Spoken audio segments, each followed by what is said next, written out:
Vice President Kamala Harris set to rally voters in Pennsylvania today, while former President Trump out in Las Vegas. Rich Edson is live at the White House. Hey, Rich.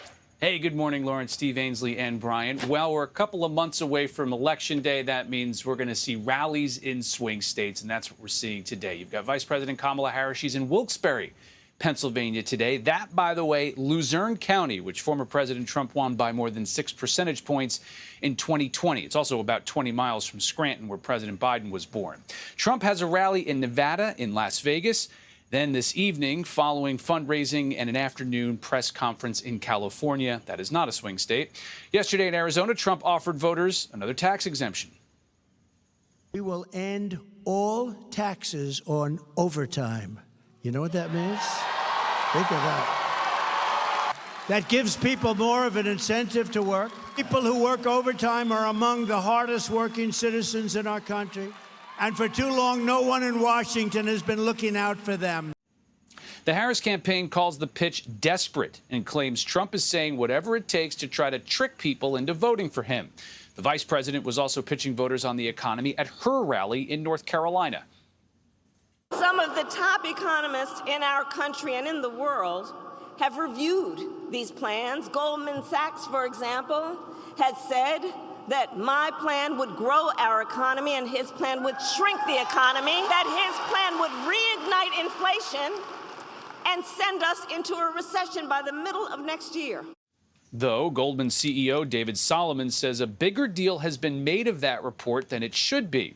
He said in an interview that the report shows the difference between the two sets of policy is about 0.2% in GDP growth. He also notes that these economic plans have to go through Congress, so predicting their effect is pretty difficult because good luck trying to figure out what comes out the other end of Congress.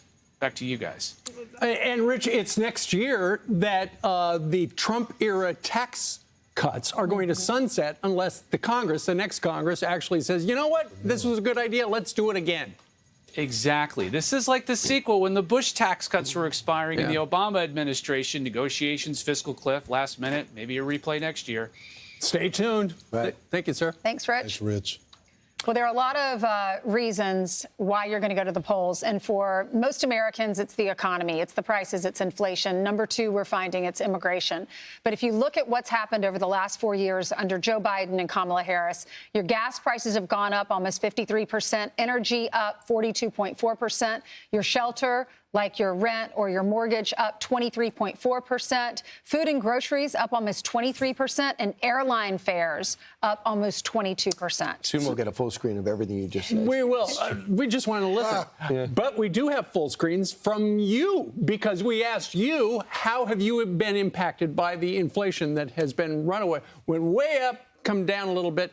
An email from Gary. He says, I elected to not retire because prices for everything are so high, groceries, electricity, fuel, housing, all up.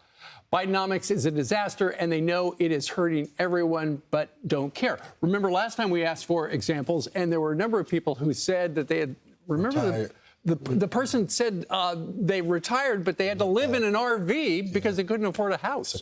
Let's use a girl's voice for this one. Well, I've already talked a lot this morning. I feel like I need to share. Okay. All right, Talk like Michelle would. This is Michelle. I live on Social Security disability. When prices go up, my income does not, just like others. So I have gone from things being tight every month to having to go to local food banks and churches at the end of each month for food. I pray that Trump wins. Gosh, Jacqueline, that's heartbreaking. Has a similar story. My husband, a former police officer, now works in a union shop to provide a better income. My father has a small business for 51 years, and after our business being a well-known local staple in the community, we almost closed our doors due to the last 4 years under Biden and Harris. And it's just a stark contrast because I remember going out there interviewing business owners, especially restaurants that were a part of a franchise, and they got a second location, and they thought that the Trump tax cuts, as well as, you know, getting rid of those regulations, was going to continue. It didn't, and they end up closing those same franchises. So stark contrast. You know, and inflation hits everybody, but the big question is, how will it impact new voters? You know, people who might still live at home, or, you know, a lot of their finances are dictated by their parents. And the reason I bring that up is because earlier this week, Taylor Swift endorsed Kamala Harris. 750,000 people apparently have gone to vote.gov. They had been doing just 30,000 a day. Now they are up to, they're knocking on the door of 1 million people registered. So you wonder how big an impact ultimately will Taylor Swift actually have? You know, I'm not suggesting all those people are going to vote for her, but if 10% did, that's a big number. Right, but she got the younger vote anyway. I mean, the younger vote tends to go to Kamala Harris anyway, and she has most of her fans outside Dave Portnoy are younger. He's a Swiftie. Well, and you know, we talked about this last week. He did say that. But didn't he say he's voting for Trump? Right. He says, I'm going to vote for Trump because you should not vote for who I vote for. I'm just telling you who I'm voting for. Right, exactly. Because he is a celebrity should not tell you. And last week we were talking about how Donald Trump has, for the most part, corralled the bro vote, which are men 18 to 29. The problem is the young people are hard to poll because they don't answer the phone. And so it's hard to figure out exactly They're always in the gym. The young people are hard to poll, and Trump voters are hard to poll as well because they watch media on mainstream every day, literally demonize them every single day. And so when someone calls them, they don't want to pick up the phone to say who they're going to vote for. They don't want the pushback. So that's why he underperforms every single poll. The question is, will the younger people actually go to the polls? That's true. Will they go and vote? That's the great unknown. Let's stay tuned.